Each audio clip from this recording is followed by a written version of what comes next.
નમસ્કાર મિત્રો, વિડીયોમાં તમારું સ્વાગત છે। જી હા મિત્રો, અત્યારે હાલ મોટા અને મહત્વના સમાચાર સામે આવી રહ્યા છે। તો મિત્રો, સમાચારમાં વાત કરીએ તો ગુજરાત હાઈકોર્ટે પૂર્વ ભારતીય ક્રિકેટર અને હાલમાં ટીએમસી સાંસદ યુસુફ પઠાણને મોટો ઝટકો આપ્યો છે। ગુજરાત હાઈકોર્ટે જામીન વિવાદ અંગે તેમના દ્વારા દાખલ કરાયેલી અરજી ફગાવી દીધી છે। વડોદરાના તલાજા વિસ્તારમાં એક મોટા આલિશાન બંગલાના માલિક યુસુફ પઠાણને કબજે કરેલી જમીનના કેસમાં હાઈકોર્ટે આ નિર્ણય આપ્યો છે।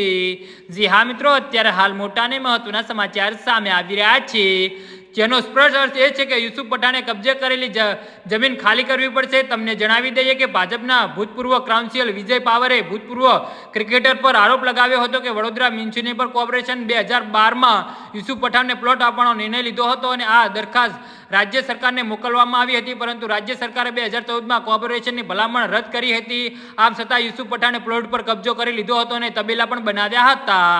જી હા મિત્રો, અત્યારે હાલ મોટા અને મહત્વના સમાચાર સામે આવી રહ્યા છે।